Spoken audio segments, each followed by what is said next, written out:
Läinud sügisel pingutasime me kõik kohalikel omavalitsuse valimistel. Ja minu jaoks jäi sellest valimisest kripeldama, kas Eesti demokraatias on kõik korras. Ja saamaks selgust, kas on, pöörasin ma pilgu selle seaduse poole. Ja kohalike omavalitsuste valimise seadus ei ole demokraatlik. Ja ma tooks välja mõned punktid, mis vajavad kindlasti korrigeerimist enne järgmisi kohalikke valimisi. Kõigepealt tuleb keelata valimisliidud. Nendele on üles ehitatud kohalikud kambakraatiad. Nendele on üles ehitatud kohalikku elu mürgitavad toiduahelad. Ja senikaua, kui valimisliidud teevad kohalikes volikogudes ilma, ei ole Eestis tegelikku vundamenti kohtadel demokraatiaks. Nendest valimisliitudest loobuti ju Riigikogu valimistel üsna ammu, sest saadi aru, et see ei lase areneda demokraatial. Seega punkt 1, valimisliidud tuleb keelata. Teiseks, kohti tuleb jagada vastavalt saadud häältele ja nimekirja pikkus ei tohi lõpptulemust mõjutada. Tegelikult on Eesti kohalike omavalitsuste valimise seadus viinud sisse majoritaarse valimispõhimõtte ja selle valimissüsteemi poolvariandi, seda nimetatakse Dhonti meetodiks. Tegelikult on see Tondi meetod.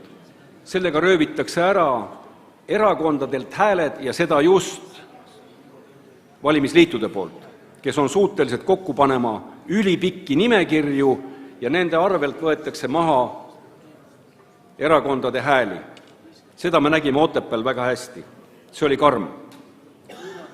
Kolmandaks, e-hääletamine peab lõppema. See ei ole ainult Riigikogu valimiste küsimus.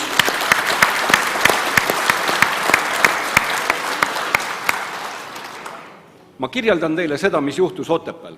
Need on inimeste käest kuuldud lood. Kui varasematel aastatel valimistel on olnud juhtumeid, kus kas hooldekodud või meditsiiniasutused hääletavad ühel moel, ühel kellaajal ja nii edasi, siis praeguseks on jõutud täiesti uue tasemeni. Meil Otepääl tuvastati inimeste poolt, et valla sotsiaaltöötaja profileeris valimistel osaleva vallavanema nõudel valijaid, taluinimesi, vanainimesi ja seejärel kallutasid nad külastuste käigus neid inimesi vallavanema poolt hääletama. Õiget valikut tegema. Ja samal ajal, kuna see toimus e-valimiste perioodil, siis pakuti ka tehnilist tuge. See tähendab seda, et tädi Maalile, onu Jürile öeldi, kas sul on ID-kaart? Teeme selle kohe ära, et ei peakski jaoskonda tulema. Jääb jalavaeva vähemaks. E-valimised peavad Eestis kaduma. Neid ei ole üheski arenenud demokraatias.